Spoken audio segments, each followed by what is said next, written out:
Fala aí galerinha, como é que vocês estão? Beleza pura? Sejam todos muito bem-vindos à nossa última aula de revisão do Enem de 2025. E nessa aula, que é a aula de número 4, iremos fazer uma revisão super top do restinho que faltou da aula passada, né? De termodinâmica e ótica. Vocês vão ver que vai ser uma aula, ó, maravilhinda. Vai ser uma aula bem mais rápida do que foi as anteriores, tá? Peço para vocês, assim que possível, vocês comentarem, deixarem seu like, se inscreverem no canal para poder ajudar a gente a cada vez trazer mais conteúdo mais bacana, beleza? Bora lá então, galera. Partiu! Então, é isso aí, galera. Então, estamos na revisão de 2025, né, do Enem 2025, e vamos para a aula número 4, termodinâmica e ótica. Então, partiu! Legal, galera. Então, na aula passada a gente trabalhou com a parte um pouco dos fundamentos, né, da termodinâmica, e agora a gente vai fazer um ponto que costuma cair bastante no Enem, por exemplo, que nessa parte de transferência de calor, tá? Então, provavelmente esse ano vai ter alguma questão relacionada à transferência de calor. Então, bora fazer uma revisão top disso daí. Legal, então, transferência de calor.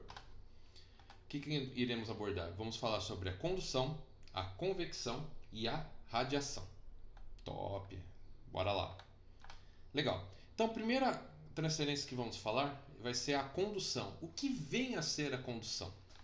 A condução térmica é o processo de transferência de calor através da matéria, sem deslocamento de massa, ou seja, o calor se propaga de partícula para partícula.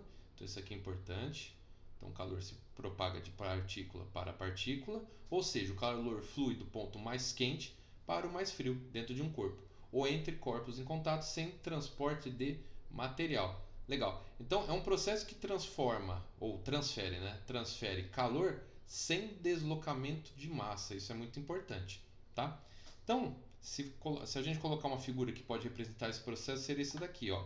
Então, aqui no lado esquerdo temos um corpo que tem uma T2, temperatura 2, e ele está num tom vermelho, tá? Então, geralmente a gente utiliza os tons mais quentes, por exemplo, vermelho, amarelo, para temperaturas maiores, e tons mais azulados, verdes azulados, para mais frio. Então, o lado esquerdo está uma temperatura maior e o lado frio está uma temperatura menor. O que se espera que vai acontecer?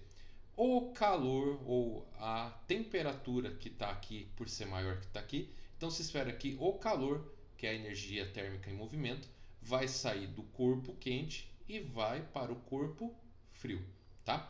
Então, como é que vai funcionar essa taxa de transferência? Primeiro, a gente precisa conhecer o material que estamos trabalhando. E assim, a gente conhecendo esse material, a gente consegue falar da sua condutividade térmica. A gente precisa saber a distância que esse calor vai atravessar, assim como a área que esse calor tem para poder fluir, que é a chamada área transversal, tá? Então, usando a lei de Fourier, que é o que vai descrever esse fluxo de calor, o que ele é? Então, o fluxo de calor nada mais é do que o calor que vai ser passado da fonte quente para o frio num determinado tempo, tá? Então, conhecendo o calor, a taxa de calor que vai passar, a gente consegue calcular o fluxo, ou conhecemos os parâmetros do material e das temperaturas. Então, conhecendo a condutividade térmica, a área, a diferença de gradiente de temperatura, que é o delta, aqui o quente frio, o T quente, T frio, nada mais é do que a variação da temperatura, dividido pelo comprimento, que é a distância que vai ter para poder passar, né? Fazer esse calor poder fluir, tá? Então, se conhecemos a propriedade do material, podemos falar ou podemos calcular o fluxo de calor por condução que irá passar. O que eu acho que pode, se for cobrar alguma coisa, ou vai ser sobre o fenômeno em si, que é da própria condução, ou a gente pode falar sobre as características. Então, se você aumenta a área transversal, você aumenta o fluxo. Então, o tempo necessário para passar o calor, o fluxo do calor passar do quente para o frio vai ser menor, né? Porque você vai aumentar o fluxo de calor que está passando. Ou, por exemplo, você diminui a distância, né? Vai ser a distância que esse fluxo de calor tem que passar. Então, ele é diretamente proporcional à área e inversamente proporcional ao comprimento. Beleza? Bora lá então. Então a gente falou sobre condução. Agora vem outro fenômeno que é a convecção. O que vem a ser a convecção? A convecção térmica é o processo de transferência de calor com deslocamento de massa, ou seja, o calor é transportado junto com o movimento de fluido, líquido ou gás. Então, quando tem movimento de fluido, temos o transporte de calor através da convecção. Ou seja, o calor se propaga por meio de movimento do próprio fluido, tá? Que transporta energia térmica de uma região mais quente para o mais frio. Então, galera, enquanto a condução ele transporta energia térmica através do calor, né? De uma região quente para o frio, sem mover a matéria, a convecção já tem a movimentação de matéria, tá? Então, se a gente tiver um problema onde fala, por exemplo, vai comparar esses dois, se mover matéria, fluido, gás, líquido, que seja, moveu matéria é por convecção. Não moveu matéria, provavelmente é por condução, uma partícula passando por outra. Show? Então, continuando, da convecção, por exemplo, aqui a gente tem uma figura que representa um processo típico de convecção. Então, na parte de baixo temos uma chama que ele está esquentando. Então, estamos injetando calor no sistema na parte de baixo. O que acontece? Esse calor faz com que as moléculas, por exemplo, de água que estão aqui, elas vão se aquecer, tá? Por conta que moléculas de água quente são menos densas que moléculas de água fria, ela tem a tendência de essas moléculas mais quentes subir. Então, essas moléculas vão subir e as frias que estão aqui na parte de cima vão precipitar, vão descer. E assim vai manter o ciclo. Então, vai esquentar, o que está mais quente vai subir. Como o mais frio tem a tendência de descer e a molécula quente ela vai ocupar o lugar da molécula fria, então essa molécula vai descer e assim vai formar essa corrente, esse fluxo de matéria dentro desse pote. Água quente subindo, água fria descendo. É a mesma coisa, galera, quando a gente tem, por exemplo, massas de ar. A massa de ar quente, ela tende a subir e a massa de ar frio tende a descer. Então o que acontece? O Sol irradia calor, esquenta o solo. Esse solo, ele irradia calor também, ele vai fazer com que o ar mais próximo dele se esquenta. Por convecção, o que vai acontecer? Esse ar quente, por ser mais leve, vai subir. Se o ar quente sobe, ele vai ocupar o lugar do ar frio. Automaticamente o ar frio vai ter que descer. Sendo mais denso, ele naturalmente vai querer descer. Então, o ar quente sobe, o ar frio desce.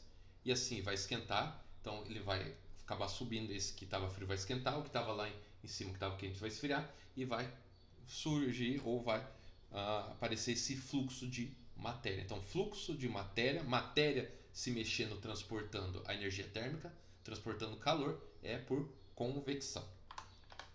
Legal. Então, ocorre somente em líquidos e gases, pois suas partículas podem se deslocar livremente. Nos sólidos, o calor se propaga apenas por condução, porque os sólidos, as partículas estão juntas, né? Então, o calor só consegue por condução, pois não há movimento de massa. Top, né? Legal, bora continuar. Agora, galera, vamos falar sobre a transmissão de calor por radiação. O que vem a ser essa transmissão? Então, a radiação térmica é a transferência de calor por meio de ondas eletromagnéticas. Legal, então ondas eletromagnéticas transmitem calor por radiação, sem necessidade de contato físico nem meio material para se propagar. Ou seja, o calor se propaga na forma de energia radiante. E a mais comum, que é o que a gente utiliza e que vê no dia a dia, são as ondas infravermelhas, tá? Podendo se transmitir até no vácuo, como ocorre com o calor do Sol chegando à Terra. Então, galera, a gente recebe o calor do nosso Sol através da radiação, que ele emite a luz. Uma das faixas de luz que ele emite são ondas infravermelhas, né, que estão abaixo do espectro vermelho, que a gente não consegue enxergar. Essas ondas é o que transmitem o calor por radiação. Então ele sai do Sol e chega aqui, e no meio entre o Sol e o nosso planeta tem vácuo. Então a única forma desse calor que vem do Sol chegar até o planeta Terra é através da radiação, tá? Que é através de ondas eletromagnéticas que justamente conseguem caminhar no vácuo, ok? Beleza, então outro exemplo aqui, por exemplo, é uma fogueira. Então ondas de calor que saem dessa fogueira e atingem nossa nossa mão, por exemplo, o nosso corpo, são por radiação, né?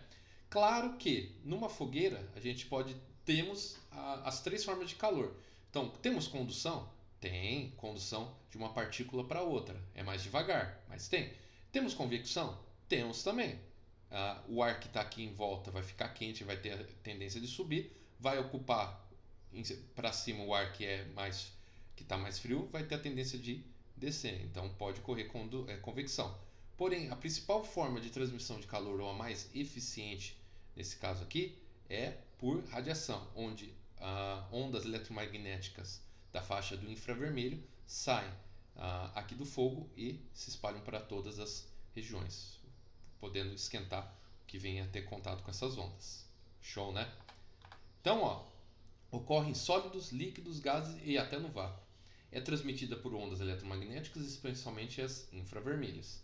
Não há necessidade de massa nem contato direto entre os corpos. Legal. Todos os corpos emitem radiação continuamente proporcional à sua temperatura. Então, todos os corpos emitem calor por radiação, ou seja, todos estão emitindo ondas infravermelho, e essa transmissão de onda é proporcional à sua temperatura, ou seja, corpos mais quentes emitem mais radiação por infravermelho e corpos mais frios emitem menos radiação por infravermelho, tá?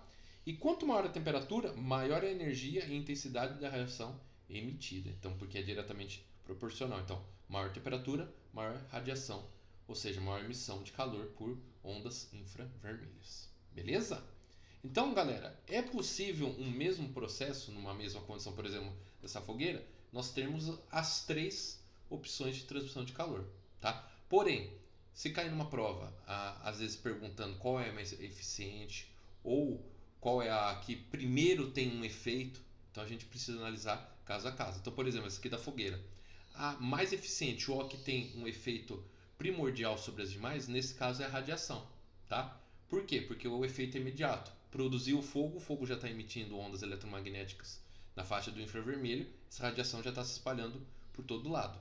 Tem condução? Tem, só que é por partícula, é mais devagar, menos eficiente. Tem convecção? Tem, porque se você imaginar que esse fogo tá, para existir fogo, então tem que existir no mínimo o oxigênio, né? Então você tem um ar em volta desse fogo, então o ar quente vai ser vai ser esquentado por esse fogo, ele vai subir, vai pegar o lugar do ar frio vai descer. Então existe a movimentação por massa de ar, porém, imaginando um sistema não grande, né, um sistema pequeno, você tem uma interação entre ar quente e ar frio muito local, né? Então você vai ter o ar quente e ar frio muito localizado. Agora, o que vai passar, o que tem a chance de se propagar para uma grande região, dependendo da sua intensidade, nesse caso, por exemplo, uma fogueira, é por radiação, tá? Então, às vezes pode ter uma pergunta que não que as outras estão erradas, não que não tenha a convecção ou condução, porém a gente tem que analisar qual é a mais impactante, ou seja, qual é a que mais transmite calor no fenômeno que a gente está observando. Beleza? Então bora continuar. Legal. Top. Agora, galera, vamos falar. Vai ser uma figura que vai falar da condução, convecção e radiação no mesmo sistema. Então, olha só que top. Por exemplo, uma chaleira num fogão. Então, o que a gente tem? O fogão está fornecendo calor pelo fogo aqui na parte de baixo, então está fornecendo calor para o sistema. Naturalmente, as chamas desse fogão elas estão emitindo calor por irradiação. Esse calor está saindo do fogão também para o ambiente, assim como ele também está pegando no metal. Legal. O metal está sendo aquecido e esse calor é passado para outras partes metálicas. Então, metal, contato com outra partícula de metal, uma partícula metálica está passando calor para outra partícula metálica, então de uma partícula para outra, nesse caso é condução. Então, o calor está sendo conduzido pelo metal através de partícula por partícula. Então, outras partes aqui estão sofrendo por condução. Dentro desse bule tem água, tá? O que acontece? O calor faz com que a molécula de água aqui mais próximo da chama ela se aqueça. Se aquecendo, ela vai ter uma densidade menor, ela vai ter a tendência de subir. Subiu, o que está aqui em cima é mais frio, tem a tendência de ocupar a parte mais baixa por ser mais denso. Então vai ocupar o lugar onde tinha a partícula de água quente, né? Então o quente vai subir, o frio vai descer. Essa movimentação de matéria, ou seja, movimentação de água aqui dentro da chaleira, isso é o fenômeno da convecção. Então, galera, tá vendo que no mesmo sistema água, chaleira e fogão e chama, temos a ocorrência das três formas de condução de energia: condução, convecção e radiação. Top, né? Então, bora continuar. Legal. Agora, galera, vamos falar uma parte importante também, que é sobre calorimetria e mudanças de estados, tá? Então, o que a gente vai tratar nesse tópico? Vamos falar sobre capacidade térmica e calor sensível, curva de aquecimento, calor latente e equilíbrio térmico, tá? Então, bora lá. Legal. Capacidade térmica e calor sensível. Então, o que temos? Primeira coisa, capacidade térmica.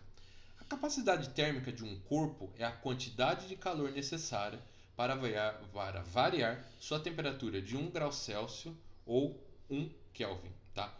Quando a gente fala de variação, então a gente tem que lembrar que tem aquela formulinha lá que a gente vê na primeira parte de calorimetria, que é o C sobre 5, F menos 32 sobre 9, K menos 273 sobre 5, que a gente tira daquelas três barrinhas, né? O calor em graus Celsius, o calor em graus Fahrenheit e o calor em Kelvin, tá? Daquela mesma forma, quando a gente trabalha com a variação, a gente vai ver que a variação em graus Celsius sobre 5 igual a variação em graus Fahrenheit sobre 5, sobre 9, que é igual a variação de Kelvin sobre 5. Então, se eu pegar uma relação entre graus Celsius e Kelvin, como ambos são divididos por 5, então a gente cancela. O que a gente vai ter? Que variar 1 grau em graus Celsius é a mesma coisa que variar 1 Kelvin. É a mesma coisa. Por isso está falando de 1 grau Celsius ou 1 Kelvin. Tá? Então tá. Capacidade térmica, então a capacidade térmica de um corpo é a quantidade de calor necessária para variar sua temperatura de 1 grau Celsius. Tá bom? Então o que significa? Significa que eu tenho um corpo, tá? Eu já tenho ele em uma massa específica. E neste corpo eu vou falar que ele precisa de uma certa quantidade de energia para este corpo, esse material, variar em 1 grau Celsius ou 1 Kelvin. Tá? Qual é a massa desse corpo? Não sei. É um corpo que eu conheço a sua capacidade térmica. Então eu não vou precisar saber a massa para saber a sua capacidade térmica. Eu só preciso saber, fazendo medições, que para aquele corpo em específico que tem uma certa massa, que quando eu vario 1 grau Celsius, eu vou ter uma certa quantidade de energia necessária para ter essa variação, tá bom? Então a capacidade térmica é específica para cada corpo. Se eu for lá e modificar esse corpo, adicionar massa ou retirar massa, eu mudo a sua capacidade térmica. Então isso é específico para cada corpo. E como cada corpo tem uma massa específica para ele, então aquela capacidade térmica é totalmente exclusiva daquele corpo, naquela situação que ele foi feito, tá bom? Então, olha só, o que eu vou ter? Então, capacidade térmica é quantidade de calor necessário para variar sua temperatura em graus Celsius e a temperatura para ter essa variação. Isso vai ser a relação de capacidade térmica. Então, calor necessário pela variação de temperatura, tá? Se eu tiver uma variação maior de temperatura, na hora que eu realizar a divisão, eu vou ter o calor necessário por cada unidade de temperatura, tá? Então, quando eu fizer essa divisão, eu vou ter a capacidade térmica, tá? Legal. Isso é para capacidade térmica. Agora, se eu falar de uma substância em geral, ao invés de falar a capacidade térmica dela, que é para uma construção específica, eu vou falar do calor sensível, tá? Então, como é que funciona? Calor sensível é o calor trocado que provoca variação de temperatura sem mudança de estado físico, tá bom? Então, o que ele representa? O calor sensível ele está ligado à necessidade de energia que eu preciso ter para aquela substância para ela variar em 1 grau Celsius. Ou seja, para cada grama dessa substância variar em 1 grau Celsius. Então é a energia que eu tenho que ter para fazer que cada grama daquela substância varia em 1 grau Celsius. Tá? Então isso vai ser em relação ao calor sensível. Tá? Para calcular o calor sensível, a gente, ou que está relacionado com o calor sensível, a gente vai usar essa fórmula aqui, que é o famoso Q-macete. Então, calor vai ser igual a massa da substância vezes o calor sensível vezes a variação de temperatura. Tá? Então, uma possível unidade do calor sensível vai ser o quê? Então, uma unidade do calor sensível vai ser caloria por grama vezes grau Celsius.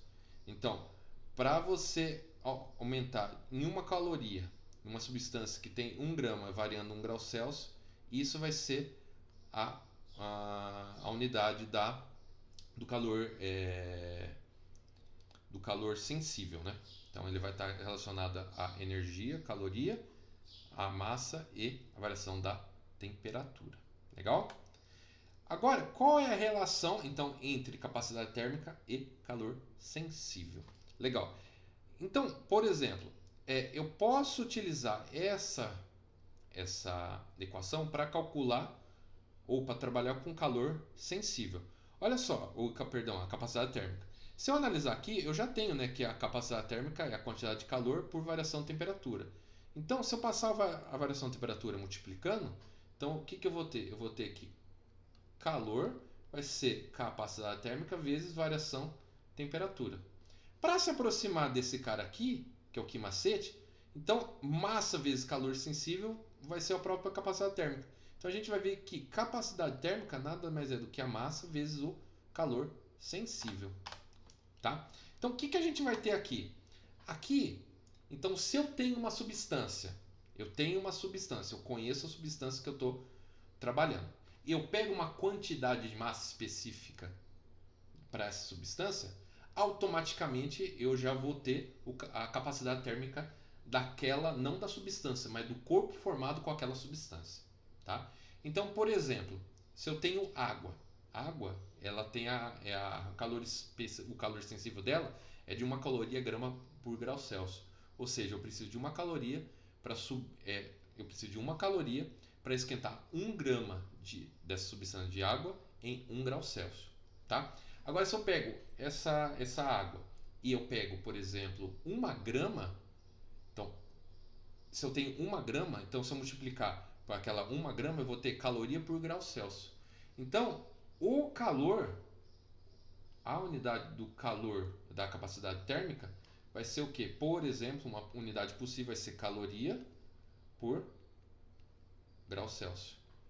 Tá? Então, porque nesse caso eu já selecionei que eu peguei, por exemplo, 1 grama de água. Então, para 1 grama de água, a capacidade térmica desse objeto que tem 1 grama de água vai ser 1 caloria por grau Celsius. Ah, Pava, e se eu tivesse, por exemplo, 2 gramas de água? Então, se eu tiver 2 gramas de água, a capacidade térmica daquele objeto que tem 2 gramas de água vai ser de 2 calorias por grau Celsius. Ou seja, eu preciso de 2 calorias para aquele objeto, aquela entidade que é formada por 2 gramas de água, aqueça em 1 grau Celsius. Então, tá vendo? Como são duas coisas diferentes, mas que estão ligadas pela massa. Então, a capacidade térmica está relacionado que a substância precisa, de quantidade de energia que aquela substância precisa, aquela entidade, aquele corpo formado por uma substância precisa para variar a temperatura. E o calor sensível está relacionado à própria capacidade ou está relacionado à própria substância em si. Então a energia que você precisa ter para pegar para que uma massa, 1 grama daquela substância varia em 1 grau de temperatura. Tá? Então o que liga esses dois mundos é a massa. Não coloquei a massa, a gente está falando de calor sensível, porque daí é genérico. Quando eu pego uma quantidade dessa substância, agora eu tenho uma quantidade específica, eu tenho uma substância com uma quantidade específica. Aí eu já vou tratar como capacidade térmica dela. Top! Bora lá então, galera. Legal. Legal. Agora vamos falar sobre curva de aquecimento, tá? Então como é que funciona? Ó, A curva de aquecimento mostra o comportamento da temperatura de uma substância em função da quantidade de calor recebida, ou de tempo de aquecimento, passando pelos estados físicos e mudanças de fase. Ou seja, é o gráfico que mostra como a temperatura varia conforme a substância absorve calor, destacando os trechos com e sem mudança de estado. Então, olha só, galera, como é que funciona. Então, por exemplo, temos essa curva aqui, que ela funciona pela variação de temperatura pelo calor fornecido. Legal. Quando uma substância, por exemplo, está no estado sólido e eu começo a fornecer energia, enquanto ela continua só aquecendo, então ocorre a variação da temperatura e a substância continua no mesmo estado físico. Por exemplo, eu parti do estado sólido, está em estado sólido. Por exemplo, a água. Então vamos fazer aqui um desenho como se fosse para a água, olhando justamente esse gráfico para a gente entender como é que funciona. Tá? Então, ó, aqui eu vou colocar calor e aqui vai ser tempo, só para a gente entender. Ou, melhor, ao invés de ser calor, vamos colocar aqui. Então, ao invés de ser calor, vamos trabalhar com a temperatura. Ó. Vai ficar mais legal. Então, ó, temperatura. Então, vai ser temperatura. E aqui pode ser realmente. Então, vamos fazer temperatura por calor. Então, aqui, ó, essa temperatura por calor. Temperatura. Então, por exemplo, aqui vai ser graus Celsius. E aqui calor, por exemplo, pode ser caloria. Legal. Então, olha só. Para a primeira parte que está no estado sólido. Então, vamos imaginar que eu tenho um cubo de gelo a menos 10 graus Celsius. Menos 10 graus Celsius. Legal. Então, eu começo a fornecer energia para esse sistema. Então, o gelo a menos 10 graus Celsius, ele simplesmente vai aquecer até a sua temperatura, que é a temperatura de fusão no gelo.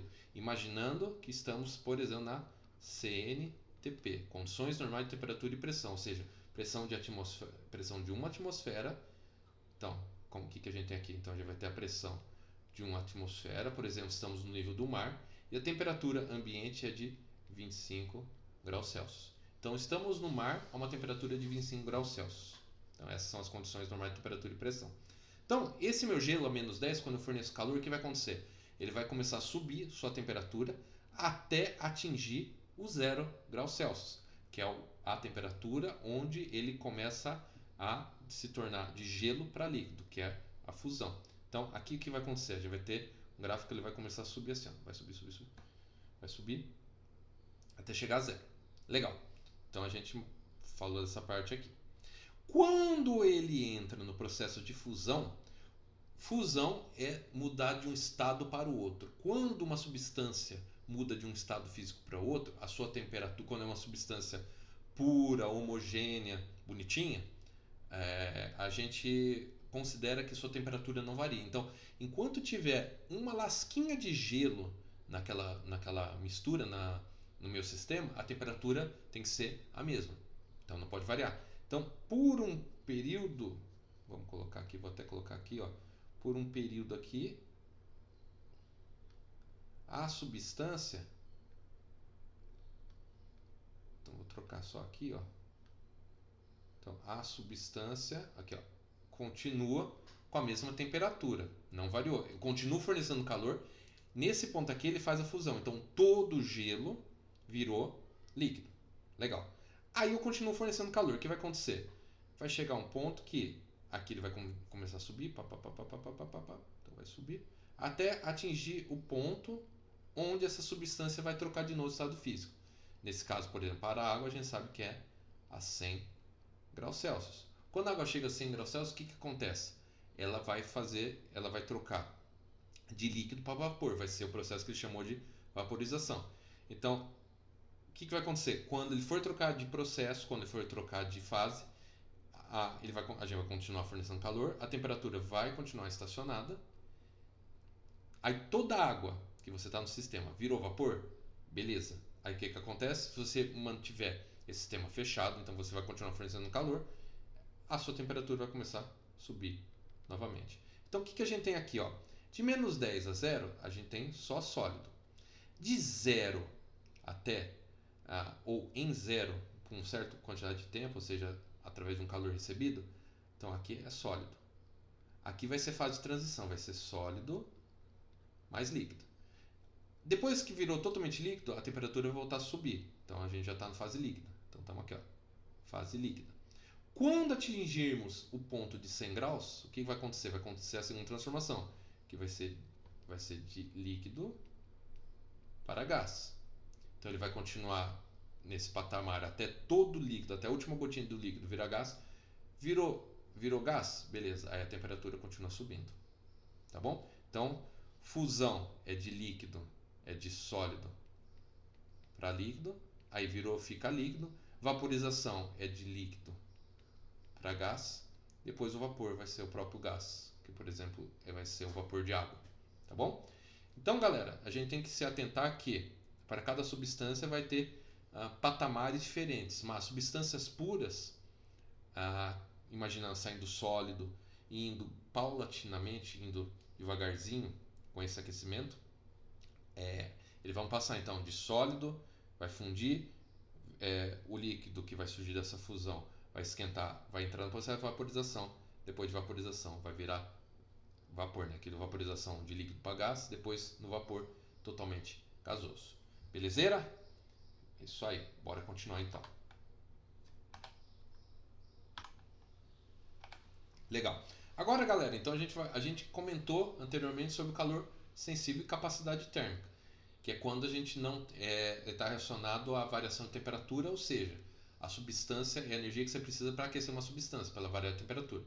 Quando a gente fala de calor latente, a gente está falando a energia necessária para que a substância possa fazer sua troca de estado, né? Então, por exemplo, fusão de sólido para líquido, vaporização de líquido para gasoso. Então vamos lá, ó. O calor latente é o calor trocado durante uma mudança de estado físico. Então tá aqui, ó, uma mudança de estado físico. Deixa eu só trocar a caneta aqui.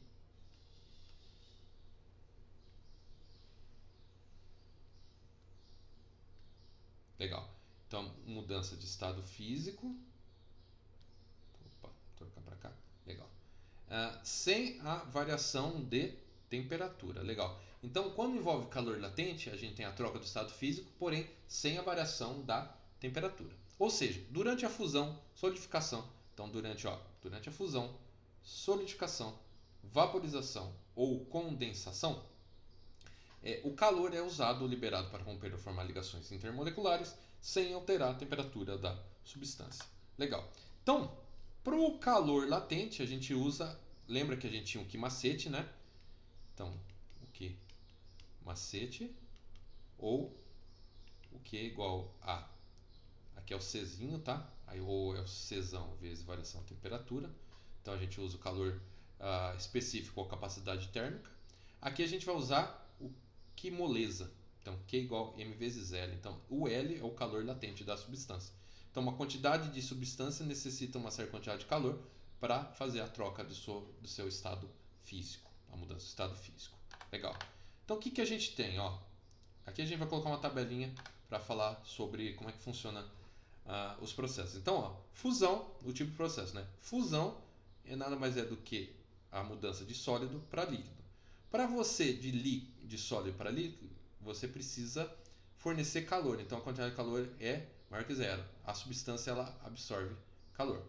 Solidificação é o processo contrário, que é de você de líquido para sólido. Por exemplo, o processo de solidificação do gelo da água, quando a gente pega na geladeira, a gente coloca a água nas forminhas e coloca no congelador. Então a gente está fazendo um processo de solidificação. Nesse caso, o calor é negativo, porque a substância ela libera calor. Então, calor positivo, a substância absorve calor. Calor negativo, a substância libera calor. Vaporização é de líquido para gás, a substância absorve calor. Condensação, que é o oposto, que é de gás para líquido. Então, a quantidade de calor negativo libera. Tá? Agora tem um processo muito legal que é a sublimação. por exemplo, é o que acontece com o gelo seco. Então, o gelo seco ele tem um processo de sublimação, que ele sai do sólido para o gasoso sem passar pelo líquido. Tá? O que acontece na sublimação? Então, existem essas duas possibilidades, sólido para gasoso ou fazer o processo contrário, que é de gasoso virar sólido. Então, sólido para gasoso, calor, a substância recebe calor, calor positivo. E de gasoso para sólido, a substância tem que liberar calor, é negativo. Tá? Então, sublimação é um processo bem interessante onde não passa pelo líquido, é de sólido para gasoso pulando o líquido. Tá bom? Show! Então vamos lá. Equilíbrio térmico. Como é que funciona a parte de equilíbrio térmico? O equilíbrio térmico é o estado em que dois ou mais corpos em contato atingem a mesma temperatura, interrompendo as trocas de calor entre eles. Ou seja, enquanto houver diferença de temperatura, haverá fluxo de calor do corpo mais quente, então sempre do corpo mais quente, fluxo de calor, que é o fluxo da energia térmica, né? Calor, fluxo de energia térmica, do corpo mais quente para o corpo mais frio, até que a temperatura do quente é a mesma coisa que a temperatura do frio. Eles vão entrar em equilíbrio, que é chamado de temperatura de equilíbrio. Legal, então como é que funciona? A lei fundamental das misturas. Ó. Na troca de calor entre corpos, o calor perdido pelos corpos quentes é igual ao calor ganho, ou calor recebido, pelos corpos frios. Então o que significa, galera? Significa que a quantidade de calor num sistema fechado, né, onde a troca vai correr só naquele sisteminha ali, os itens ou os corpos que estão nesse sistema. O calor vai fluir sempre do quente para o frio. Então, os corpos quentes irão fornecer essa energia térmica para os corpos frios. Então, corpo quente é o que fornece, corpo frio é o que recebe. Então, a quantidade de calor de todos os corpos quentes mais a quantidade de calor recebido por todos os corpos frios, a soma dessa galera tem que dar zero. Na hora que a gente soma, que vai dar zero, então a gente está igualando, no final das contas a gente está igualando que o calor dos corpos quentes cedidos é a mesma coisa que o calor dos corpos frios recebidos. Então, quem vai doar, vai para todo mundo que doar, todo mundo que receber vai ter que receber. Então, a gente vai ter esse equilíbrio, né, dos corpos quentes doando e dos corpos frios recebendo. Tá? Então, o corpo quente vai esfriar, o corpo frio vai esquentar, vai chegar a uma temperatura de equilíbrio. Tá? Então, ó, como é que vai funcionar? Calor perdido mais calor ganho. Então, calor perdido é do corpo quente. Então, isso aqui é do corpo quente. Calor ganho é do corpo frio. Tá? Então, calor recebido mais o calor perdido é zero. Tá bom? Legal, galera. Então, agora a gente vai trocar de assunto. Agora a gente vai falar um pouco sobre dilatação térmica. Então, como é que funciona? Nessa parte, o que nós vamos ter? Vamos ter a dilatação linear, a superficial e a volumétrica, tá? Então, o que vem a ser dilatação, por exemplo, a dilatação linear? Bom, a dilatação linear ocorre quando o corpo tem apenas uma dimensão predominante, comprimento, como fio, cabos, barras metálicas, trilhos, aço, vigas e assim por diante. Então, a dilatação linear, a dilatação é aumentar o comprimento ou se dilatar. No caso, a dilatação linear nem sempre é só se aumentar, pode ser diminuir também. Tá? Então, pode ser uma dilatação positiva ou negativa. Tá? Então, quando é a dilatação linear, a gente fala que a maior dilatação que ocorrerá naquele corpo vai ser em apenas uma dimensão predominante, ou seja, apenas, por exemplo, o comprimento dele vai dilatar. Tá bom? Então, imagina um cabo. Um cabo, se sofre uma dilatação linear, a maior dilatação dele vai ser do seu comprimento e não, por exemplo, da sua espessura. A sua espessura vai ser muito pouquinho em comparação ao comprimento. Então, a gente pode considerar que a dilatação linear ela é muito superior do que, por exemplo, a dilatação volumétrica desse cabo, né? Porque ele é um corpo em 3D. Tá? Então, quando essa dimensão predominante ela faz ter essa dilatação só nessa direção, então a gente vai falar que esse corpo tem a tendência de sofrer a dilatação linear, tá bom? Então, olha só o que a gente vai ter. Então, imagina o seguinte, eu tenho um corpo que ele tem um comprimento L0, aí eu forneço energia para esse corpo e o que vai acontecer? Fornecendo energia, ou seja, calor, né, energia térmica, esse corpo ele vai se dilatar. E essa dilatação vai ser uma variação de comprimento, que é um ΔL, né, o quanto ele se dilatou. Tá? Então, como é que a gente pode calcular essa dilatação? Essa variação de comprimento, que é a dilatação, vai ser o comprimento inicial vezes o coeficiente de dilatação linear, que a gente chama de alfa, vezes a variação da temperatura. O que isso significa? Significa que quanto maior a temperatura ou maior a variação de temperatura, maior será a dilatação linear, por exemplo, desse objeto. Tá bom? Vamos continuar. Então, isso aqui é dilatação linear. A próxima vai ser a dilatação superficial, porque a linear é uma dimensão, a próxima possível dimensão são duas dimensões. Aí a gente tem a superfície, né? Então vai ser a dilatação superficial. Então, ó, a dilatação superficial ocorre quando um corpo sólido aumenta ou diminui sua área em função da variação de temperatura. Ou seja, ao aquecer uma chapa metálica ou superfície plana, suas dimensões em duas direções aumentam, resultando em uma dilatação de área. Então, olha só, galera. Então, imagina a situação. Eu tenho um objeto que ele tem duas dimensões, tá? Então, imagina aqui que ele tem um quadrado aqui. Aí, a gente fornece calor. Daqui para cá, a gente forneceu calor. O que vai acontecer? Com o fornecimento de calor, essa área vai aumentar. Vai ter uma variação de área. Por quê? Vou ter uma área maior do quadrado maior e vou ter uma área menor do quadrado menor. A variação de área vai ser pegar o quadrado maior e subtrair o menor. Ou seja, vai ter essa área, essa variação de área, que é essa área só em laranja. Tá? Então, parecido com o que a gente viu da dilatação linear, vai ter o mesmo esquema, só que agora em vez de ser numa dimensão, vai ser em duas. Então, como é que vai ser a dilatação superficial ou dilatação de área? Vai ser a variação da superfície, vai ser a superfície inicial, ou seja, a área inicial, vezes o beta, que vai ser o coeficiente de dilatação superficial, vezes a variação da temperatura. Então, tá vendo que é a mesma fórmula, porém, ao invés de eu tratar só de uma única componente, que é uma dimensão, que é o comprimento, agora eu estou trabalhando com duas componentes. Se eu tenho duas componentes, eu trabalho com área. Então, o que vai acontecer? Na dilatação superficial, em ambas as dimensões vai ocorrer essa dilatação. Se no comprimento tem a dilatação e na altura acontece a dilatação, acontece uma expansão da área. Então, ao invés de a gente trabalhar com expansão linear, a gente vai trabalhar com uma expansão superficial, ou seja, de área. Tá bom? Legal. Por fim, se eu acrescentar mais uma dimensão, agora eu tenho uma em 3D. Então, um comprimento, uma dimensão é comprimento. Duas dimensões é superfície, é área. Três comprimentos, aí é o volume. Então a gente vai ter a chamada dilatação volumétrica. Então o que é a dilatação volumétrica?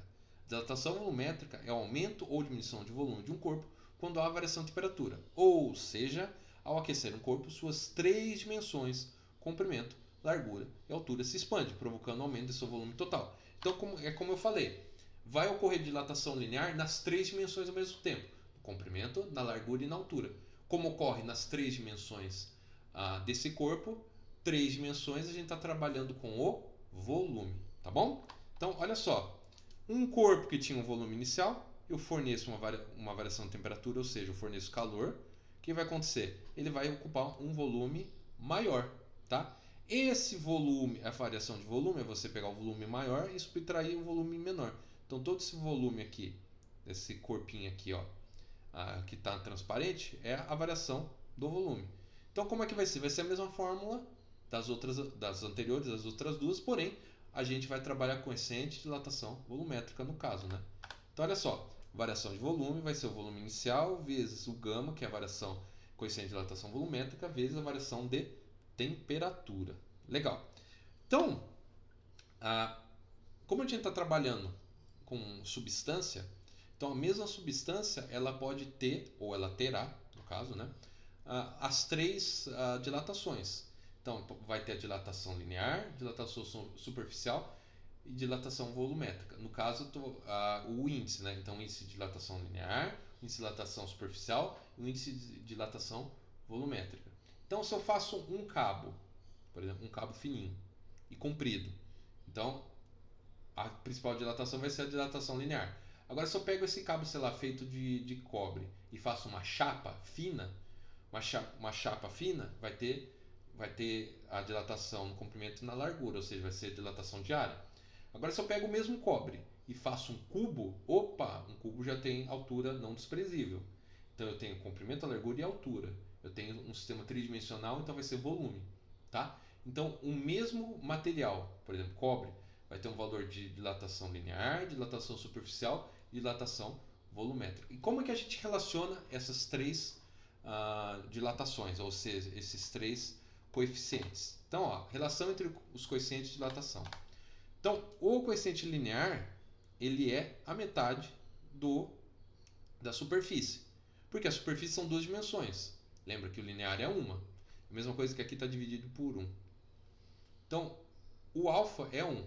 O beta, que é o superficial, são 2. Já o gama são 3. Então, o alfa é a metade do beta e o alfa é 1/3 do gama.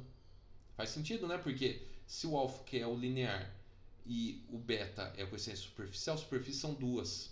Então, são dois lineares. Então, o beta tem que ser 2 vezes o linear. O gama são 3 nas 3 direções, então tem que ser 3 vezes maior. Né? O gama tem que ser 3 vezes maior que o alfa.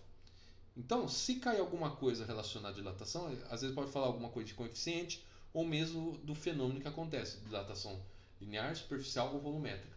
Pode ser que tenha alguma situação que ele possa falar sobre qual dilatação que está sendo imperativo no momento, né? Qual é a mais impactante. Isso também.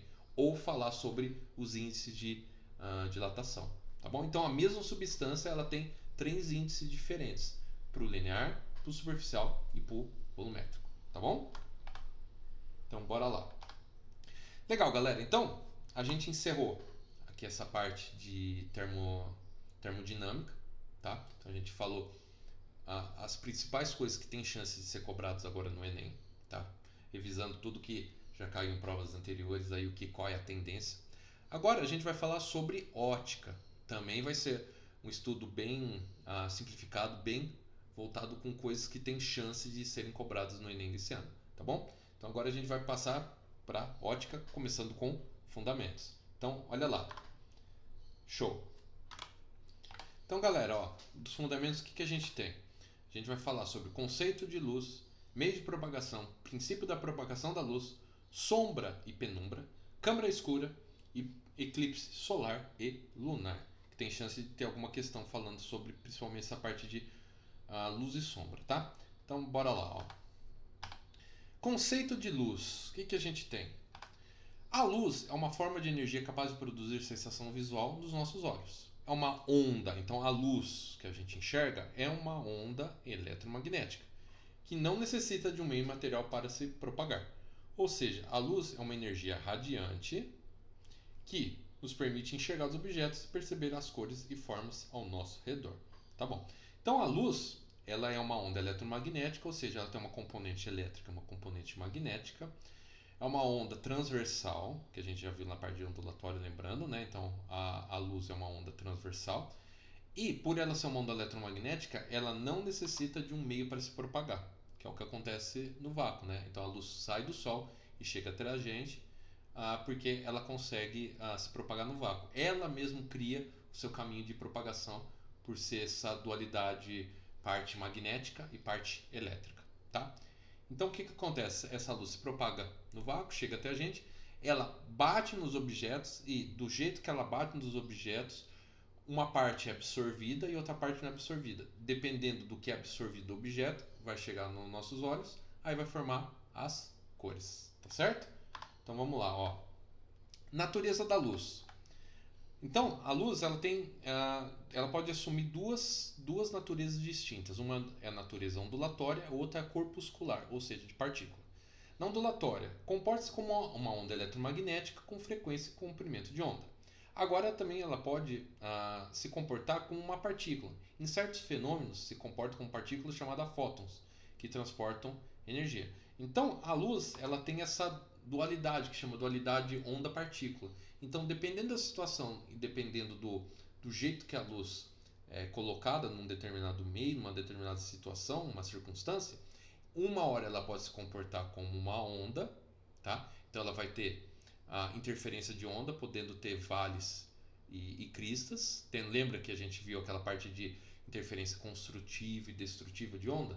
Então ela pode formar algumas regiões mais claras e mais escuras, tendo interferências positivas e negativas, construtivas e destrutivas.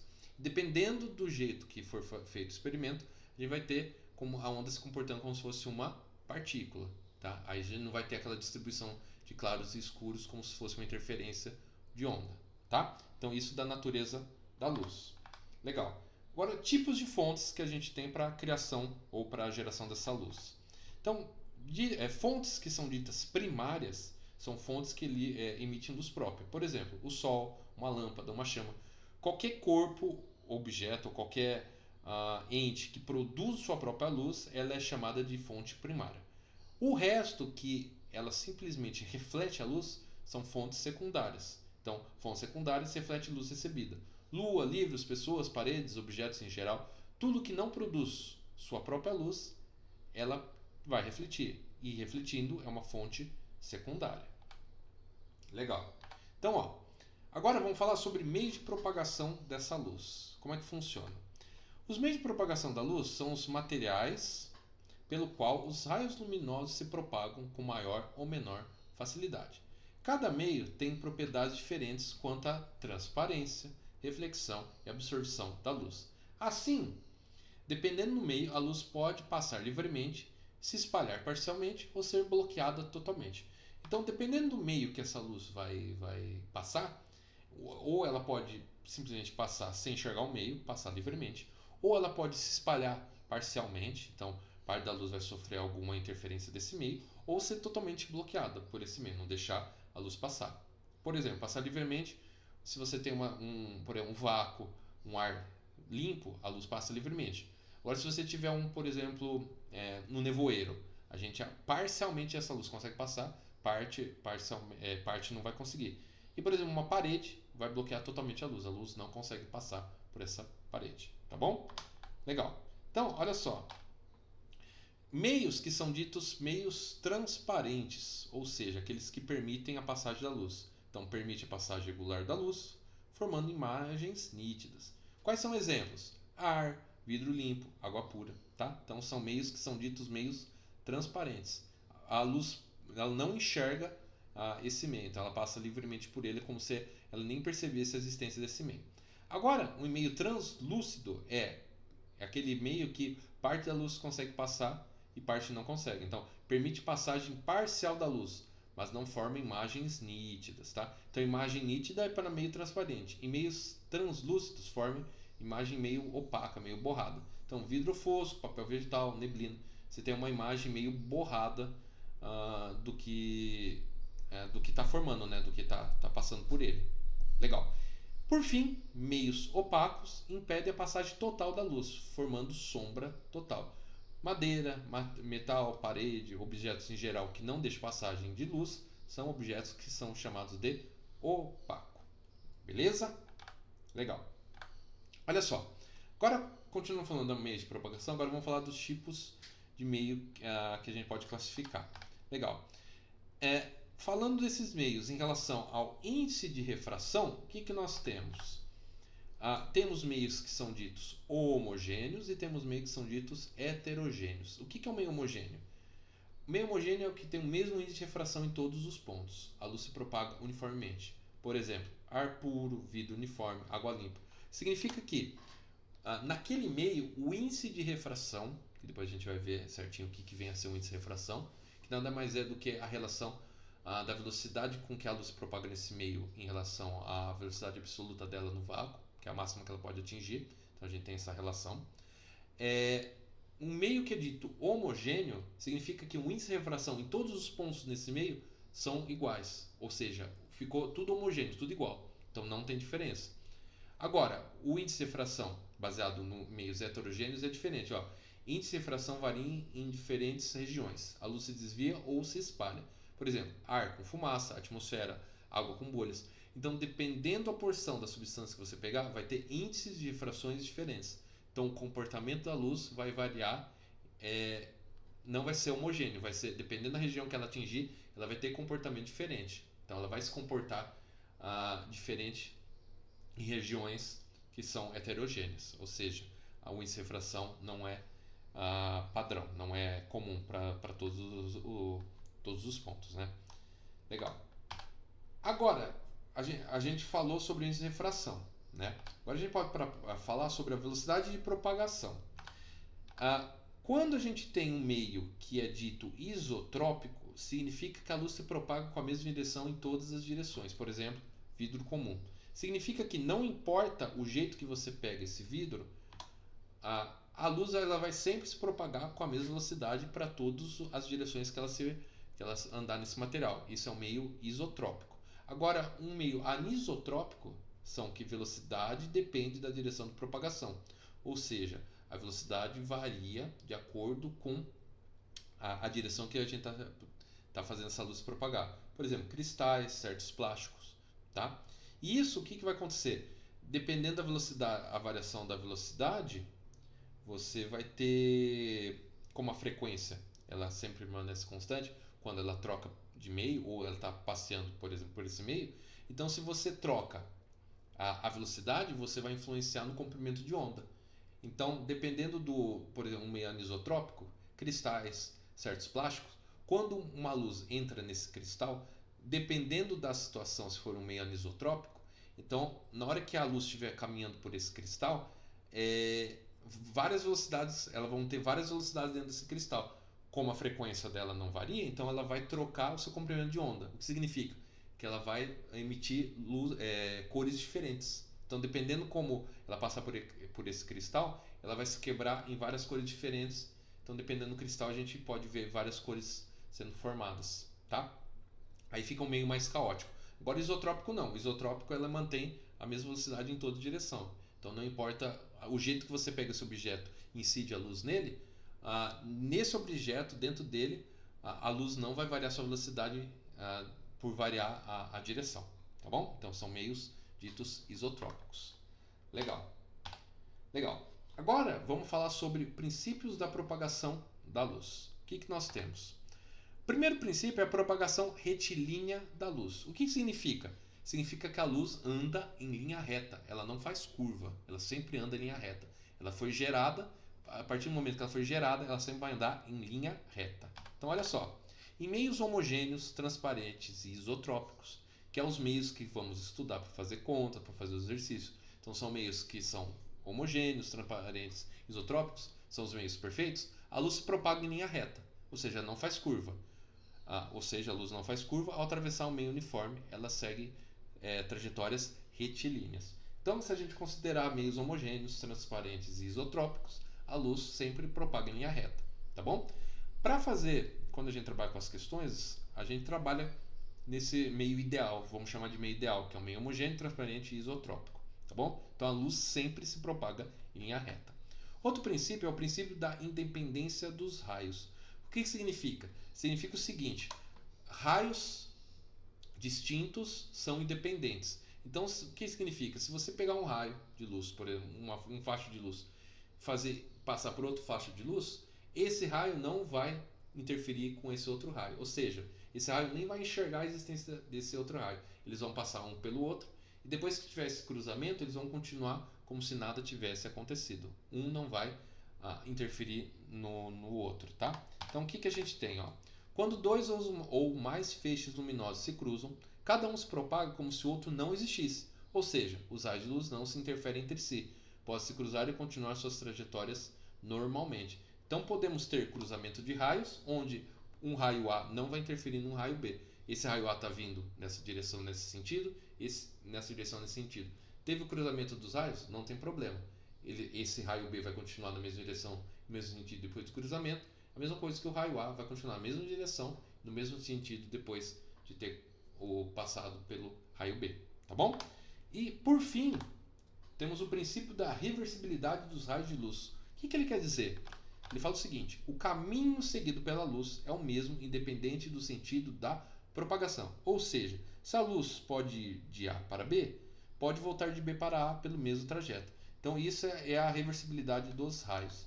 Então, significa que a luz, se ela foi do ponto A para o B, naturalmente, se você pegar e inverter ela, ela consegue ir do B para o A. Então, é independente de caminho. Ela sai do A, vai para o B, ela teoricamente conseguiria voltar do B para o A. Então, para fazer as questões de reflexão, tanto de espelho plano, espelho esférico, lente, a gente vai usar essas três características, que é a propagação retilínea da luz, o princípio da independência dos raios luminosos e o princípio da reversibilidade dos raios de luz, tá bom? Então a gente vai sempre usar esses princípios. Legal. Agora vamos falar sobre sombra e penumbra.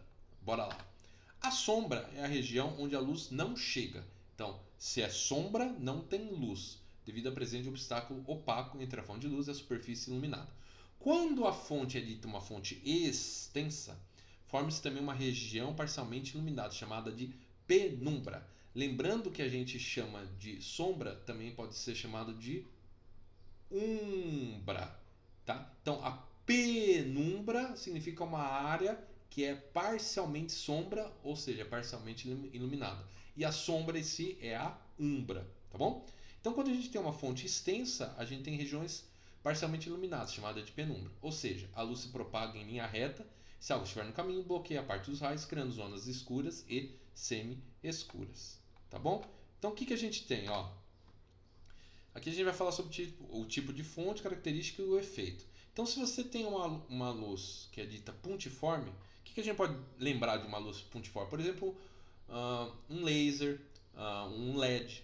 A gente, dependendo da situação, a gente pode considerar como se fosse só um pontinho, que é uma área muito pequena. Então, pontiforme porque é muito pequeno. Emite luz a partir de um único ponto. Então, fontes pontiformes formam sombras nítidas. Não tem como uma fonte pontiforme, que é um ponto, formar, por exemplo, penumbra, que é uma área semi-iluminada ou semi-escura. Agora, fontes extensas, que são fontes grandes, que têm maior dimensão, emitem luz de várias direções. Aí sim, ela consegue formar a sombra e a penumbra, tá bom?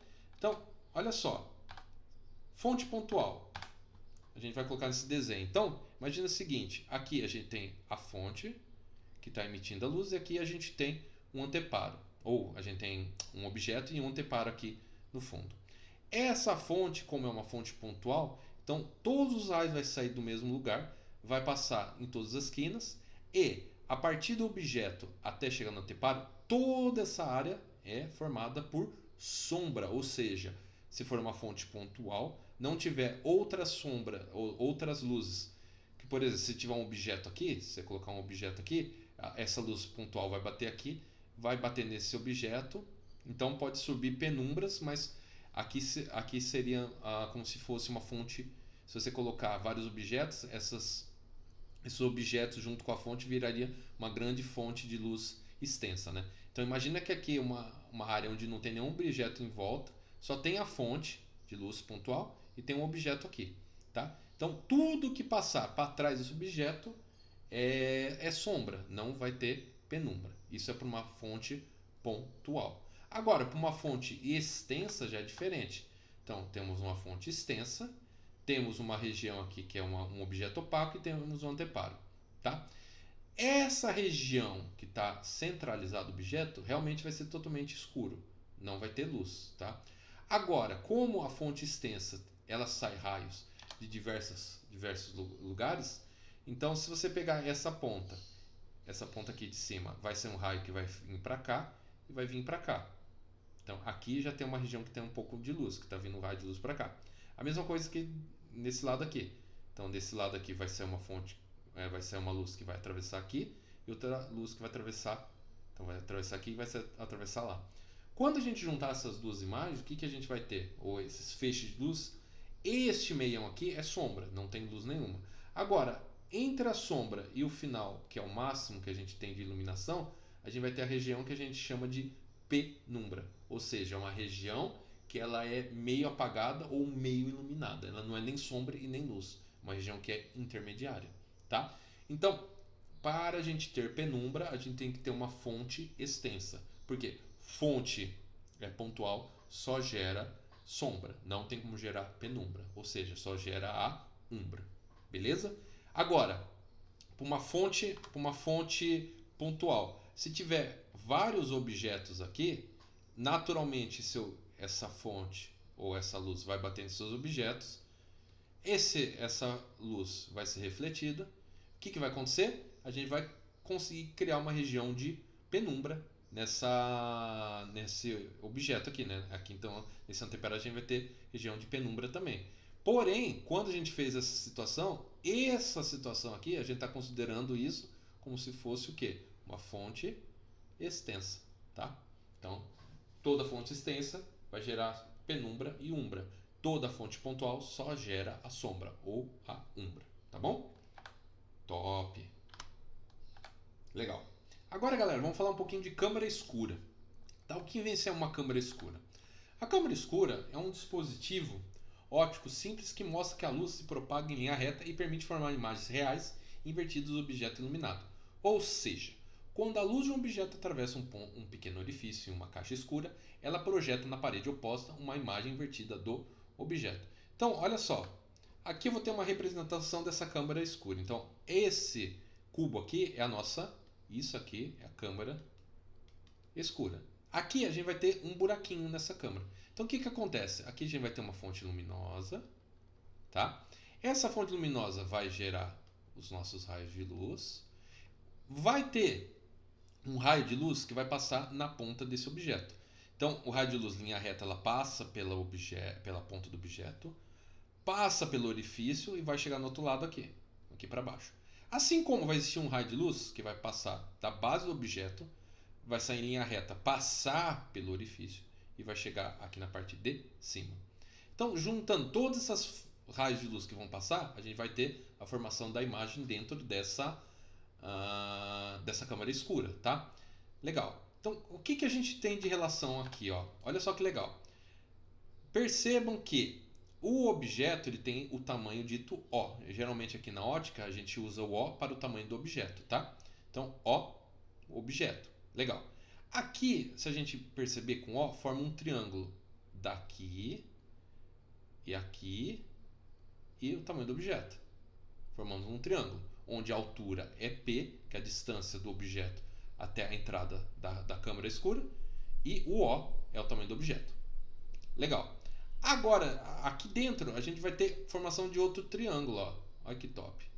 Que é formado pelo tamanho da imagem e pelo P', que é a distância da imagem até o orifício.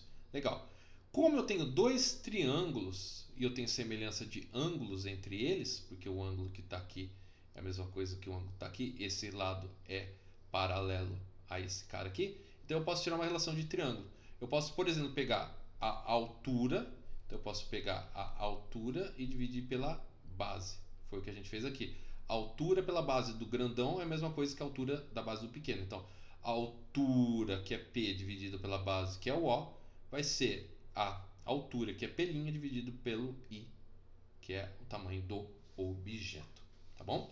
Legal. Então, essa é a relação que a gente pode tirar desses dois triângulos. Então, dependendo do que for perguntado, a gente consegue calcular tamanho do objeto. Ou, eu conheço, por exemplo, eu sei o tamanho do objeto, eu sei a minha câmera escura, eu sei o P', eu consigo medir o tamanho da imagem. Aí eu quero calcular a distância que o orifício ou a câmera tá desse objeto. Então é só pegar essa relação aqui, tá? O que a gente tem? Ó, características dessa imagem formada na câmera escura. Ó. Como a gente já falou aqui em cima, então o que a gente tem? Uma imagem real. Por quê? Porque raios que saíram de uma fonte passaram pelo objeto e chegaram aqui para formar a imagem. Então, raios reais formam imagens reais. Então, é um raio que passou pelo objeto e chegou para formar a imagem? Então, é uma imagem real, porque é cruzamento de raios reais. Ela é invertida, por quê? Se o objeto está para cima, a imagem vai estar para baixo. Se o objeto está para baixo, a imagem está para cima. E ela é menor que o objeto. Tá? O legal aqui, o que vai acontecer? Para dar uma imagem invertida, olha só. Se a gente tem um objeto maior que zero, ou seja, um objeto que está apontado para cima, na hora que a gente for fazer a continha, a gente vai ver que... Então, a gente vai ter a imagem, a gente tem que ter uma imagem negativa. Por quê? Eu falei que se ele está para cima, a gente vai ver que está para baixo. Ué, mas vai perguntar, Pava, mas aqui não vai dar negativo, aqui vai dar positivo. Então, galera, ó, eu coloquei que a referência da matemática, que é você fazer essa relação de triângulo. Só que a gente tem que tomar cuidado que eu posso usar essa relação de P e P' e I sobre O e O, né? Porém, eu tenho que me atentar que é o seguinte, essa relação que eu fiz é uma relação matemática para calcular dimensão. Então, o O e o I é o tamanho desse objeto. Agora, se eu quiser levar em consideração a orientação, tá? Então a gente tem que lembrar que a imagem é sempre oposta ao objeto. Aí eu tenho que acrescentar aqui o negativo. Então eu posso trabalhar P sobre O e P' sobre I? Posso, só que na hora que eu fizer a conta, e aqui vai dar naturalmente positivo, porque se o objeto é positivo, o I vai dar positivo, sem usar o menos. O que eu tenho que lembrar? Que eu estou falando de tamanho. Tá? Então, se o objeto tem tanto, eu vou calcular, vai ter tanto. Porém, ele vai ser invertido. Para trabalhar com o sinal correto, para falar que é inverso, não só o tamanho, então, diferente do que a gente tira da relação matemática, a gente tem que acrescentar o negativo. Então, eu não coloquei o negativo porque eu posso relacionar em relação a tamanho. Isso aqui é como se eu estivesse trabalhando com o módulo, ou seja, o tamanho. Agora, se eu quiser de fato trabalhar com a posição, ou seja, o O é o tamanho positivo porque é para cima, e se eu colocar para baixo seria um O com tamanho negativo, porque estaria apontando para baixo. Então, aí eu preciso trabalhar com o sinal negativo, tá bom? Então a gente só tem que tomar esse cuidado aqui para não se confundir, tá? Porque se eu colocar um negativo, aí sim, trabalhando com negativo, o que eu vou ter? Eu vou fazer a conta, na hora que eu for efetuar a conta, o I vai dar negativo. Opa, se o objeto está para cima, o I está para baixo. Agora, se eu colocar o O para baixo, apontando o sinal negativo, o I vai dar para cima, positivo. Então, naturalmente, aqui eu já vou obter os sinais corretos desse objeto, tanto para cima quanto para baixo. Tá bom? Então, existem essas duas interpretações. Então, para não correr o risco, o melhor é trabalhar com o negativo. Eu só não coloquei para poder mostrar que a gente tira essa interpretação direta da matemática. Só que eu tenho que lembrar que são ao contrário. Fechou, galera? Então, bora continuar. Legal. Então, agora eu vou falar um pouquinho sobre eclipse lunar e solar. Então, o que vem a ser eclipse? Um eclipse ocorre quando um astro se posiciona entre dois outros, impedindo total ou parcialmente a passagem da luz. Assim, é um fenômeno de sombra. Um corpo celeste projeta sua sombra sobre o outro, devido à propagação retilínea da luz. Então, olha só. Um eclipse solar, o que vai ser um eclipse solar? A gente vai ter o Sol, vai ter a Lua na frente desse Sol e vai ter a formação do eclipse, né? Que vai ser a formação da sombra, ou da umbra. Só que é o seguinte, o Sol não é uma fonte pontiforme, é uma fonte extensa, por conta do tamanho dele. Então, ele consegue gerar regiões de umbra ou sombra e regiões de penumbra, de parcialmente coberto. Então, por isso que depende da situação quando tem um eclipse, dependendo como ocorre esse eclipse, vai ocorrer regiões que é totalmente escuro ou regiões parcialmente escuras, que são regiões de penumbra. Então, parte a gente vai enxergar como eclipsado, parte não vai enxergar eclipsado, tá bom?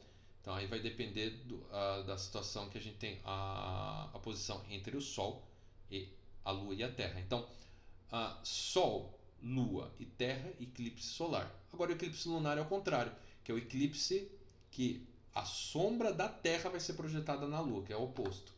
Então, o eclipse lunar é Sol, Terra e Lua. Ou seja, a Terra vai ficar na frente do Sol e a Lua, na hora que passar na região escura, né, que é a região de sombra ou umbra, ela vai ficar totalmente apagada. Agora ela pode passar, dependendo da região, vai a região de penumbra, então parcialmente apagada. Tá bom? Então, eclipse solar é Sol, Lua, Terra. Eclipse lunar, Sol, Terra e Lua. Fechou? É isso aí. Se cair alguma coisa sobre eclipse, provavelmente pode ser alguma característica sobre ordem dos planetas ou alguma coisa. Se um eclipse lunar ou eclipse lunar ou solar se produz só sombra, não. Então, pelo Sol ser uma fonte extensa, então ele produz sombra, a umbra e penumbra. Isso é importante também, tá? Legal. Show de bola, galera. Agora a gente vai falar sobre reflexão da luz, tá? Então esse vai ser o tópico que a gente vai discutir agora. Então o que a gente vai falar? Vamos falar reflexão regular e difusa e espelhos planos. Então bora lá. Reflexão regular e difusa da luz. A reflexão da luz é o fenômeno em que um raio luminoso incide sobre uma superfície e retorna ao meio de origem, obedecendo às leis da reflexão.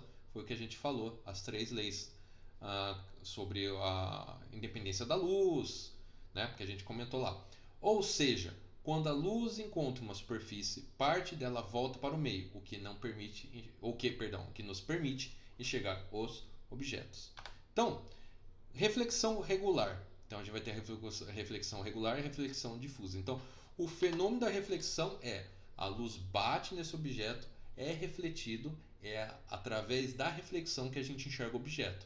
Tá? Se um objeto ele não tem reflexão, se ele não tivesse reflexão, a gente não poderia enxergar esse objeto. Então, toda imagem formada no nosso olho de um objeto é por conta do fenômeno da reflexão. Tá bom? Então vamos lá. Reflexão regular. O que acontece? Todo facho de luz que bate nesse objeto, por exemplo, fachos paralelos, na hora que eles passarem a refletir nesse objeto, então eles voltarem para o mesmo meio de onde eles partiram, eles vão voltar com o mesmo ângulo de reflexão, cada um com a sua normal. O que significa? Ó, um raio de luz incidente bate nesse objeto, por exemplo, um espelho. No ponto que encontra o raio incidente, a gente vai desenhar uma reta normal. Lembra, reta normal é chamada de normal porque ela forma 90 graus. Então, a reta normal forma 90 graus com o objeto que está sendo refletido, no caso o espelho.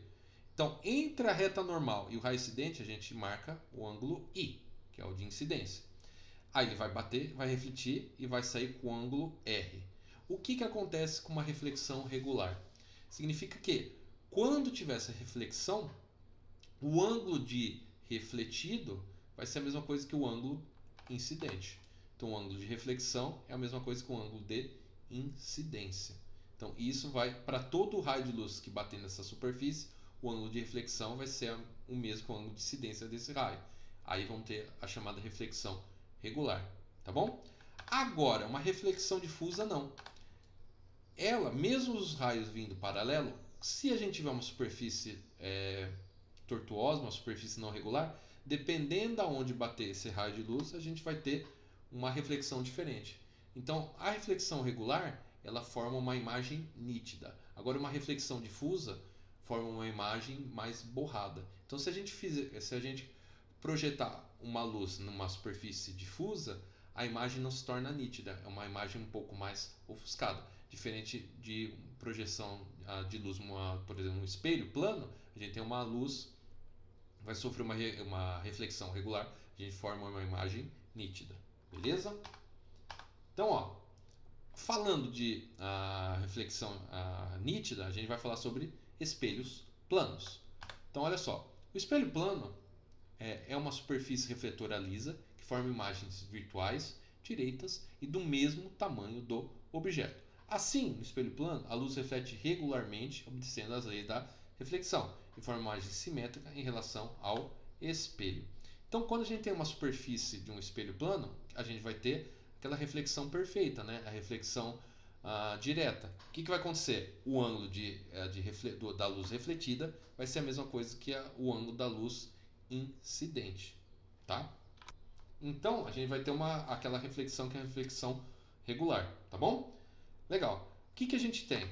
Então, para um espelho plano, se a gente colocar um objeto na frente desse espelho, o que vai acontecer? Aqui está o objeto. Esse é o lado. Então, geralmente, quando a gente coloca esses tracinhos, né, que nem tem aqui, ó, esses tracinhos, eles estão indicando a área refletora. É a área que está dentro do espelho. Então, a gente tem que colocar o objeto na frente do espelho, do lado oposto àqueles 3 tracinhos, que é a área refletora. Então, tem um objeto até uma certa distância. O que acontece? Um objeto, por exemplo, ele está a 5 metros de distância desse espelho. A imagem formada vai formar dentro do espelho. Então, a imagem vai ser uma imagem virtual, porque formou dentro do espelho. Ela forma a mesma distância do espelho, né? Então, se o objeto está a 5 metros de distância desse espelho, a imagem vai estar a 5 metros para dentro desse espelho. Então, essa imagem é uma imagem virtual. É uma imagem direita, porque esse objeto aponta para cima, a imagem também. E é uma imagem do mesmo tamanho que o objeto. Então, o I é a mesma coisa que o O. Então, o I é a mesma coisa que o O.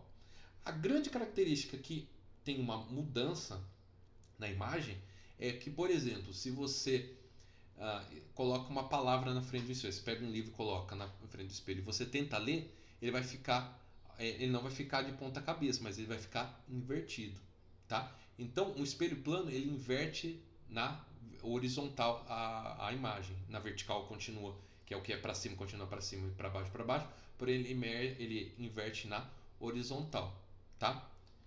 Então, como é que vai funcionar? Quando um espelho plano inverte essa imagem, a gente chama de uma imagem enantiomórfica, ou seja, ocorre essa inversão na horizontal. Na vertical continua, que é para cima, para baixo, o que inverte na horizontal. Então, o espelho plano ocorre a inversão na horizontal. Então, gera uma imagem enantiomórfica, que chama, tá bom? Então, bora lá. Legal. Agora vamos falar um pouco sobre espelhos esféricos. Então a gente tratou de espelho plano, agora a gente vai tratar de espelho esférico. Então aqui a gente vai ter tipo de espelho esférico e equações dos espelhos esféricos. Legal. Tipo de espelho esférico. Os espelhos esféricos são superfícies refletores em forma de calota esférica, ou seja, a gente pega um pedaço de uma esfera, corta, a gente vai obter essa calota, que vai gerar o nosso espelho, obtida ao cortar uma esfera por um plano. Assim, são espelhos curvos que refletem a luz em torno de um centro comum, originando imagens ampliadas, reduzidas ou invertidas dependendo da posição do objeto. Legal. Para um espelho esférico, nós temos dois tipos: os espelhos côncavos e os espelhos convexos. Então, bora lá. Espelho côncavo. O espelho côncavo, como é que ele funciona? Então, a parte espelhada é essa parte de fora aqui, ó. Tá vendo que tem os tracinhos a parte de fora. Então, se eu fechar aqui, eu vou ter uma esfera. Se eu cortar um pedaço de uma esfera, eu vou ter o espelho. Como a parte refletida está para fora, eu tenho um espelho côncavo. Então, olha só. Côncavo, lembra de côncava, é o buraco. Então, se eu olho a parte que tem o buraco, é o espelho côncavo. Se eu olho a parte, um espelho que é ao contrário, não tem um buraco, é um espelho convexo.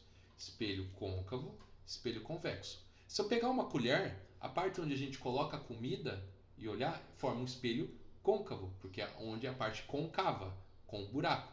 A parte de trás da colher, que é a barriguinha forma o quê? Um espelho convexo. Côncavo, ó, o C. C, eu olho C, é côncavo. Opa, aqui é barriga, convexo. Enxergo C, côncavo, barriga, convexo. Beleza? Então, olha só. Para um espelho côncavo, também para o convexo, a gente vai ter três pontos principais. O ponto no centro desse espelho é chamado de vértice. Então, se você pegar exatamente o meio geométrico do espelho, é chamado de vértice. Como esse espelho esférico ele vem de uma esfera, então existe um centro que é o centro da esfera, tá? Entre o centro dessa esfera, no caso aqui, se eu estou planificando, vai ser de uma circunferência, né? Então, no centro da circunferência, com o vértice nessa linha chamada linha de principal, existe um ponto que fica exatamente na metade, que é o foco desse espelho, que é o ponto F. Então, o foco ele fica na metade do centro de circunferência até o vértice. Legal. Um ponto principal interessante aqui já vou antecipando, é todo raio que chega paralelo, tá vendo o raio que chega paralelo a esse eixo principal, ele vai pelo foco, tá? E todo raio, aí como tem o princípio da reversibilidade, né? Então todo raio que passa pelo foco sai paralelo, tá vendo? Então a gente usa aqui o princípio da luz que anda em linha reta, legal? Então ela sempre anda em linha reta. E a gente também falando da reversibilidade. Então vem paralelo ao eixo, passa pelo foco. O reversível é passar pelo foco, sai paralelo. Legal. Então esse é o espelho côncavo. Agora o espelho convexo é aquele que é ao contrário. A parte reflexiva está para dentro, então forma a gente olha a barriguinha. Quando eu olho a côncava, ou seja, eu olho aqui o buraco, eu tenho o espelho côncavo. O espelho convexo é a barriguinha, tá? Então o objeto é colocado do lado de fora aqui. Legal. Então, a mesma coisa, o vértice é no centro geométrico, o centro da circunferência, porque ele também vem de uma esfera, no caso aqui planificado vira uma circunferência. Entre o vértice e o centro da circunferência, nesse eixo principal, tem o foco. Legal. Então, qual é a regra? Todo raio que vem paralelo ao eixo principal, ele, aqui ó, vou colocar ele no espelho convexo, ele passa pelo foco. Mas Pava, o raio de fato não vai conseguir passar, porque ele não vai atravessar o espelho e vai pelo foco. Porém, se você, como é o espelho convexo, ele não vai passar diretamente. Mas o prolongamento desse raio vai, que é essa parte tracejada. Então o raio vem, bate e ele vai voltar para o meio, vai voltar desse jeito. Porém, ó, o prolongamento desse raio passa pelo foco. Então, de novo, prolongamento, o prolongamento do raio que passa pelo foco. Então, vai acontecer essa situação, a mesma coisa que a parte aqui de baixo. Porém, a gente está vendo que está acontecendo aqui de baixo. Aqui no caso é todo raio que vem, que passa, que o ou ele passa o prolongamento passa pelo foco, ele volta paralelo. É a parte da reversibilidade dos raios. Show? Então, bora continuar. Legal. Agora vamos falar então dos raios notáveis para espelhos côncavos e espelhos convexos. O que nós temos? Ó, então, espelho côncavo. Quais são os raios notáveis? Ó, todo raio de luz que passa pelo centro e bate no espelho, ele volta pelo centro. Então, é esse raio aqui. Legal. O que a gente acabou de ver, todo raio de luz que vem paralelo ao eixo principal, que é o eixo que liga o centro e o vértice, passa pelo foco. Aí pela reversibilidade é todo raio de luz que passa pelo foco, sai paralelo ao eixo principal. Legal. Todo raio de luz que bate no vértice, o vértice ele atua como se fosse um espelho plano. Então, o ângulo de incidência, que é o ângulo entre o eixo principal e o raio, que é o I, é a mesma coisa que o ângulo de reflexão, que é o R. Então, I igual a R, ou seja, o ângulo de incidência é igual ao ângulo de reflexão, que é o ângulo entre o raio e esse eixo principal, e o ângulo de reflexão é entre o raio e o eixo principal. Tá? Então, o ângulo de incidência é a mesma coisa do refletido. No vértice ele atua como um espelho, só no vértice ele atua como um espelho plano, tá bom? Isso para o espelho côncavo. O que agora temos no espelho convexo? Então, todo raio que vai, que no caso o prolongamento, porque ele não consegue atravessar o espelho, né? Passa pelo centro e ele volta. Então, ó, ele não consegue passar, beleza, mas ele vai voltar aqui. Todo raio que vem paralelo ao eixo principal, nesse caso, o prolongamento dele passa pelo foco. Então, prolongou, passa pelo foco, ele vai vir, mas ele vai continuar para cá. Então, ele vai vir para cá, né? Então, ele está vindo para cá, reflete e vai vir para cá. Legal. Todo raio que passa pelo vértice é a mesma coisa do espelho côncavo. Então, forma aqui como se fosse um espelho plano. Tem um ângulo de incidência, tem um ângulo de reflexão. O ângulo de incidência é a mesma coisa que o ângulo refletido. Tá bom? É do espelho plano. Através desses raios notáveis que a gente consegue formar as imagens tanto no espelho côncavo quanto no espelho convexo. Beleza, galera? Então, bora lá. Bom, vamos falar um pouquinho então das equações dos espelhos esféricos, tá? A gente consegue fazer continha com esses caras aí. Legal. As equações dos espelhos esféricos permitem calcular a posição e o tamanho da imagem formada por um espelho côncavo ou convexo com base na reflexão dos raios luminosos, tá? Então o que a gente tem, ó? Equação do ponto conjugado, que também é conhecido como equação de Gauss. O que ela fala? Ela fala que o inverso do foco é igual à soma dos inversos da distância do objeto até o espelho e da imagem até o espelho. Ou seja, 1 sobre f, que é do foco, é 1 sobre p, p é a distância do objeto até o espelho, mais 1 sobre p', p' é a distância da imagem até o espelho. Então, 1 sobre f é igual a 1 sobre p mais 1 sobre p'. E temos a equação do aumento linear, que o aumento linear é a relação entre o tamanho da imagem e do objeto, que vai ser a mesma coisa que menos p' sobre p. Lembrando que essa relação de I sobre O, P' sobre P é a mesma coisa que a gente viu da câmera na câmera escura. Tá? No caso aqui a gente já coloca o sinal negativo, porque a gente vai adotar, por exemplo, o O positivo se ele está apontando para cima, O negativo é para baixo. Então lá, como a gente tirou de semelhança de triângulo, então a gente não adotou o sinal negativo, Mas lá a gente precisa lembrar que a imagem é invertida. Então, para aquela equação, para ela ficar com o I e O corretos, apontando ou para o lado positivo e negativo, então naquela a gente acrescentaria o negativo do lado da imagem para poder fazer essa correção entre apontando para cima e apontar para baixo, tá bom? Então aqui a gente já tem a gente já vai trabalhar com essa questão, tá? Legal. E o que a gente tem em relação a essas duas equações? Então a gente tem que trabalhar com os sinais, tanto do foco quanto do P, P' e O também, né? Então olha só, foco positivo é para espelho côncavo, foco negativo é para espelho convexo. Então se ele falar que o espelho convexo tem um foco de, sei lá, de 2 metros, na hora que a gente for substituindo na conta, a gente tem que colocar F igual a menos 2, tá? P é a distância do objeto até do objeto até o espelho. P positivo é o objeto real. O objeto real é aquele que você pega, né? E P negativo seria um objeto virtual. No caso, se você tiver só um objeto, um espelho, não tem como você ter um objeto virtual. Você teria um objeto virtual se você tiver associação de espelhos. Aí, um objeto real, a imagem, por exemplo, a imagem virtual, pode gerar um objeto virtual para um outro espelho. Mas se você tiver só um objeto em um espelho, não tem como você ter um objeto virtual, é sempre real. P', que é a distância da imagem até o espelho. Se for positivo, é real. E se for negativo, é virtual. Tá bom? Legal. Agora, galera, vamos falar sobre refração da luz. Então, até agora a gente falou sobre fenômenos da reflexão. Ou seja, a luz permanece no meio de onde ela foi gerada. Então, ela não trocou de meio. Então, é a reflexão.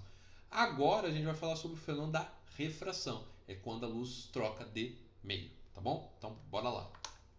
Então, refração. Vamos falar do conceito de refração da luz. Vamos falar da lei de Snell-Descartes e da reflexão total e ângulo limite. Legal. Então, bora lá. Ó.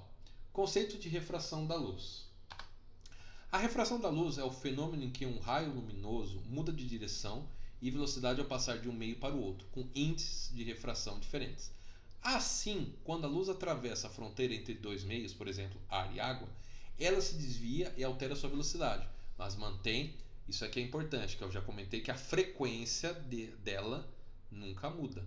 Tá? A mesma coisa que a gente viu o fenômeno da refração para a parte de ondas em geral, então a frequência dessa onda, quando sofre a reflexão, refração, ela não troca, ela é uma característica, sempre permanece a mesma.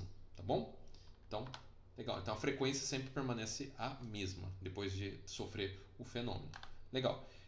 Bom, como eu já tinha falado na aula de ondulatório, mas aqui a gente vai falar em relação à luz. O que é índice de refração? Índice de refração nada mais é do que a relação da luz, da velocidade máxima que a luz consegue atingir pela velocidade que a luz caminha no meio. Então você vai ter essa divisão. Tá? A máxima é quando ela está no vácuo, que é de 3 vezes 10 oitavo metro por segundo, né? Que é a velocidade máxima. E a velocidade do meio é a velocidade que a luz vai conseguir atingir no meio, tá? Então o que a gente tem aqui, ó? Então, ó, o índice de refração nada mais é do que a constante da luz, da velocidade máxima, que eu falei que vale 3 vezes 10 a oitava metros por segundo, dividido pela velocidade da luz no meio. Legal.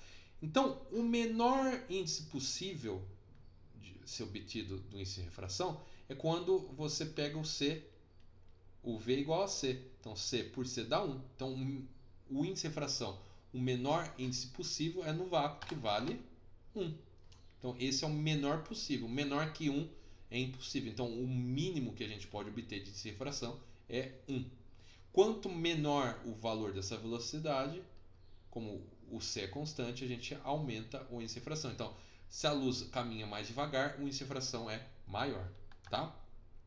E lembrando, velocidade de propagação da onda, a gente usa a famosa equação da farofa, que é vem, Lambert, farofa. Ou seja, que velocidade com que ela caminha no meio é igual ao tamanho, comprimento de onda, vezes a frequência. Como a gente viu que a frequência é constante, então, quando a luz varia sua velocidade pelo índice de refração, automaticamente ela vai ter que variar o lambda. Então, o comprimento de onda dela varia, porém a frequência continua sempre a mesma. Tá bom? Legal. Agora vamos falar sobre a lei de Snell-Descartes, que justamente fala a relação entre ângulos de incidência e refração dessa luz quando ela troca de meio. A lei de Snell-Descartes, ou Descartes em francês, né, descreve a relação entre ângulos de incidência e refração quando o raio luminoso atravessa dois meios transparentes com índices de refrações diferentes. Ou seja, essa lei mostra como e quanto a luz se desvia ao passar de um meio para outro. Então olha só, imagine a situação. A luz está vindo aqui no meio A, no meio 1, né, que é o ar. Então ela está vindo aqui, chegou no limite que separa a superfície da água com o ar, que é esse ponto aqui. Neste ponto, a gente vai desenhar a reta normal. Então, lembra, a reta normal forma 90 graus com a superfície. Por isso chama normal. Desenhamos a reta normal. Entre o raio de luz incidente e a normal, a gente coloca o ângulo de incidência. Legal. Ele vai sofrer o processo de refração e aqui ele vai entrar no líquido e vai formar um ângulo de refração, que é o ângulo R. Legal. Então aqui eu vou chamar de I e aqui vai ser o R.